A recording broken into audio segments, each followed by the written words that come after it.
Hi, I'm Irene Samuels and welcome back to another episode of Type 2 Makeover, where I give you my proactive, patient approach to dealing with type 2 diabetes. Well, sugar is on the menu for this particular episode, and the fact that we have this condition is an indication that our bodies has difficulty in metabolizing sugar that comes within our bodies. Now, when we eat sugar in whatever form, it taxes our immune system. That then sends a signal to the pancreas, and the pancreas then pumps out copious amounts of insulin to move the sugar into the cells. Now, once insulin has completed its task, it then remains in the bloodstream, and this then goes on to suppress the growth hormone, which is a useful hormone because it helps to regulate our bodies, and in particular, it helps us to balance the level of sugar within and keep it within a normal range.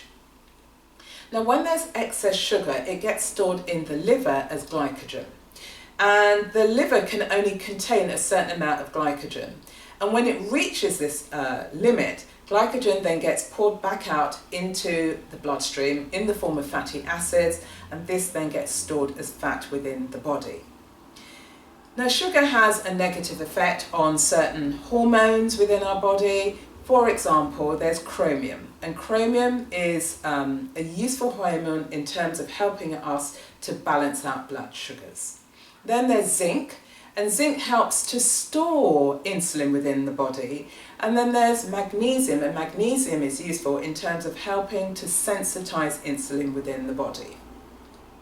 And where we are unable to do this is when the problems start to arise. So sugar has this really detrimental effect on our bodies. But actually, people are not really aware of the different names for sugar.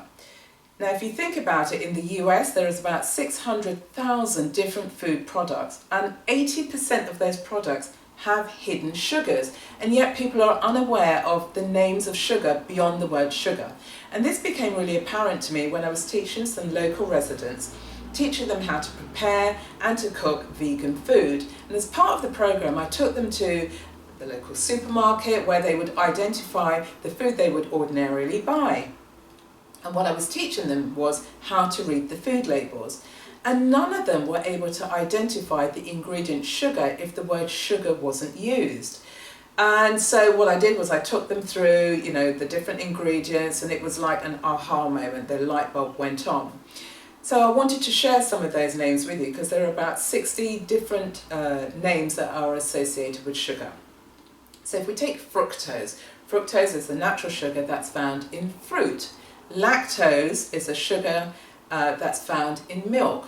Then there's brown sugar, and brown sugar really is white refined sugar that has been coloured by molasses and caramel. Then there's raw sugar, which is a less refined form of white sugar, which has the remnants of molasses. And then there's high corn fructose syrup, which is a sugar that's made by corn and has fructose in it.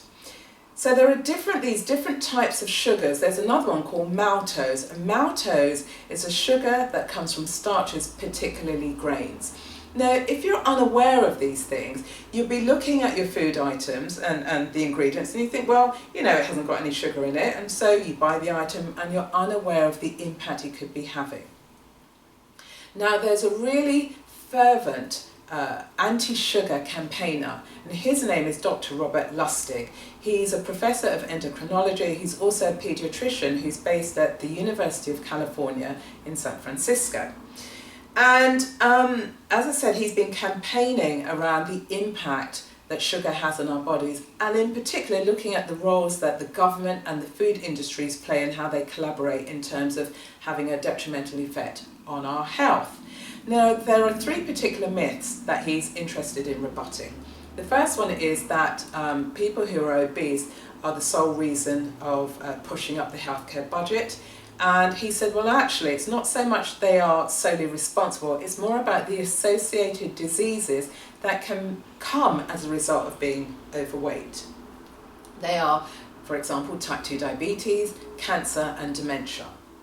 But what he also found was that people who have a normal weight have the same levels of chronic illnesses as people who have obesity as an issue. And so he's arguing, well, you can't then blame people who are overweight and are obese for pushing up the healthcare budget. Because in America, every year there's about $2.7 trillion that are spent on treating chronic diseases, and it's this issue that needs to be tackled. Secondly, it's the issue about calories and all calories being equal. And there's this thought that, if you eat less and exercise more, then you're not going to have a problem, which would then coincide with the thoughts that the government and the food industry are saying, well, actually, if that's the case, then you can't identify one particular ingredient as being the problem.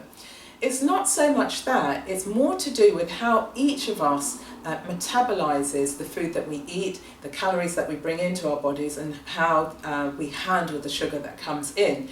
Because it's that set of data that gives an indication as to the risk of particular types of illnesses that we could face. So he wants to challenge that myth. And then thirdly, the myth around personal responsibility. Now, he's not saying that we abdicate our responsibility in terms of our health, but what he is arguing is actually people can't take personal responsibility if they don't have access to the knowledge that's going to help them improve their health choices. And this knowledge is being withheld or denied by the food industry. So it's about raising the level of debate around healthcare, diabetes, sugar, the role that the government plays because they subsidise the food industry, and yet the government still controls the food that we eat. So there's lots of thorny issues in there, and he's leading the charge around that. You might also want to have a look at the Makeover Commission report. And so this was undertaken, I think, back in the 70s. And the report, what they wanted to recommend was actually people should start eating lesser calories. But actually the report was vetoed, and the food industry intervened and turned the recommendation that people should be increasing their calories and making a substitute from sugar to low fat. So there was this encouragement to start eating more low fat foods. But what has transpired is actually these low fat foods has increased the amount of calories that people eat. So we're now in this vicious cycle that's having a detrimental effect on our health. And with my series, for example, that's the reason why I'm really passionate about connecting you to information that you are able then to make far more discerning and informed decisions that are going to help you manage and hopefully reverse your type 2 diabetes, because that's the journey that I'm on. And as always, I want you to stay well, use your wisdom, start researching, have a look at the information that I'm presenting here and do your own research. Become your own scientist of your own body, because nobody else lives in it except you.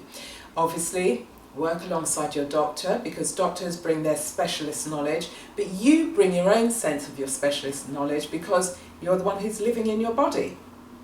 So stay well, use your wisdom, get into dialogue with your doctor, and I will see you again on the next episode.